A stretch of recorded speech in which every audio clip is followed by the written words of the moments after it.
चोपड़ा में दलुआ प्राथमिक स्वास्थ्य केंद्र का बुरा हाल है। आरोप है कि अस्पताल में घृणित कूड़े का ढेर लगा हुआ है। अस्पताल में स्वच्छ पेयजल की व्यवस्था नहीं है। यदि कोई शौचालय में प्रवेश करते हैं तो वो तुरंत बाहर से ही वापस आ जाएंगे। अस्पताल में पर्याप्त बेड भी नहीं है। कई बार पुरुषों के बेड पर कई महिलाएं को चिकित्सा किया जाता है। बात यही खत्म नहीं होती। अगर मरीज के परिजन बाहर हैं तो वहां विश्राम कक्ष यानी रिश्तेदार वेटिंग रूम भी नहीं है।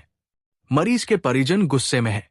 इस विषय पर अस्पताल के BMWH रंजीत साहा ने कहा कि मेरे आने का ज्यादा दिन नहीं हुए हैं, लेकिन अस्पताल में कई बदलाव हुए हैं। नया बेड के लिए प्रस्ताव भेजा गया है, उसका जल्द ही समाधान हो। गंदा कूड़ा तो रोज साफ होता है, लेकिन बिजली पानी की समस्या है। उन्होंने आगे कहा कि हमने अपने से बड़े अधिकारियों को सूचित कर दिया है। उम्मीद है कि समस्या का जल्द ही समाधान हो जाएगा।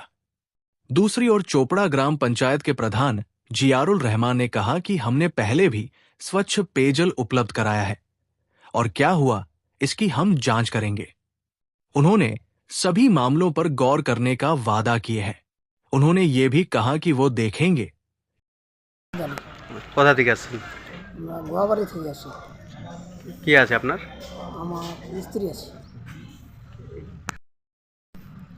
এখানে অনেক অসুবিধা আছে, জলের ব্যবস্থা নাই, যে নোংরা অনেক জায়গায় নোংরা, এই যে জলের ব্যবস্থা তো নাই, আর ওই যে বাথরুম খুব নোংরা, যাই যায় না। তাহলে জল কি পেশেন্টকে যখন দিতে হয় বাড়ি থেকে কিনে নিয়ে আসি। এখানে জল খাওয়ার জল নাই, কোনো জায়গায় নাই? না আছে ওই দূরে কল থেকে নিয়ে আসতে। কল থেকে? ভালো জল আছে? ওই কল থেকে দিয়ে চাপে নিয়ে এসে এইগুলো একটু বাকি আর কিছু নেই। এই এখন কী বলবো, আমি এখানকার কর্মকর্তা যদি না বলে আমরা কী করবো? আমরা তো কী বলবো, স্টাফ যারা আছে এরা যদি না বলে আমরা কী করবো? এইভাবেই চলছে। কোন হসপিটাল এটা? এটা চোপড়া দলুয়া হসপিটাল। স্বাস্থ্যকেন্দ্রর ব্যাপারটা তো অ্যাকচুয়ালি এটা চোপড়া যে হসপিটাল, সেই হসপিটালে বেড নেই, এগুলো আমরাও বলেছি। উপরে আমরাও বলেছি যে এখানে বেড বাড়াতে হবে, বাড়েছেও, আগের থেকে অনেক উন্নত হয়েছে, বলবো না যে হয়নি। কিন্তু বাকি এবার আমাদের পঞ্চায়েতকে হেলথের ব্যাপারে আমাদের ডিএম সাহেব বলেছে, আমরা সে হসপিটালে গিয়ে আমরা অলরেডি যা যা দরকার এটা আমরা দেখেও এসেছি, আমাদের পরিকল্পনার মধ্যে নিয়েছি। আগামী দিনে আশা করি কিছুটা হলেও সমাধান আমরা করতে পারবো। আর থাকলো হচ্ছে ওখানে পানীয় জলের যে ব্যবস্থা, সেটা আমরা একটা মেশিন আমরা দিয়েছিলাম ওখানে, সেটা হয়তো অকার্য হয়ে গেছে, আমি যাব খবর নেব। দ্বিতীয়ত আমরা ওখানে টয়লেটও করেছি, দেখবেন আপনারা, ওখানে আমরা পঞ্চায়েত থেকে টয়লেটও করেছি। আরও আমি ওখানে যেটা আমার শোনা আছে যে মহিলাদের জন্য একটা চান করার একটা ঘরের একটা ব্যবস্থা, সেটা আমি ধরেছি আমাদের প্ল্যানে। আর বাকি হলো যে সাফাই অভিযানের যেটা আছে আমাদের চলছে, সলিডর ম্যানেজমেন্টের কাজ ওখানে হয়তো আছে। এটা হসপিটাল বলবো না যে নেই একবারে, কিন্তু সেটা আমি ইমিডিয়েটলি আমি অবশ্যই দেখব ব্যাপারটা, যাতে এরকম না থাকে, এটা আমরা নজরে হসপিটালটাকে আমরা রাখবো। রোগীর পরিজন যারা বাইরের একটি টিনের শিটের মধ্যে এই ঠান্ডার মধ্যে তারা রাত কাটাচ্ছে, কী বলবো? দেখেন, এবার যে কোনো হসপিটালে কোথাও তো থাকার আর মানে গার্জেনদের মানে অভিভাবকদের থাকার জায়গা তো আর নাই, সেটা একটা রেস্ট মানে একটা বসার একটা জায়গা এখানেও করে দেওয়া হয়েছে। তো সেটা হসপিটাল কর্তৃপক্ষ যদি বলে, বা আমাদের বিডিও সাহেব আছেন, বা আমাদের ডিএম সাহেব আছেন, এসডি সাহেব আছেন, ইনাদের কাছে সেই প্রপোজালটা পাঠাতে হবে যদি সেরকমটা হয়।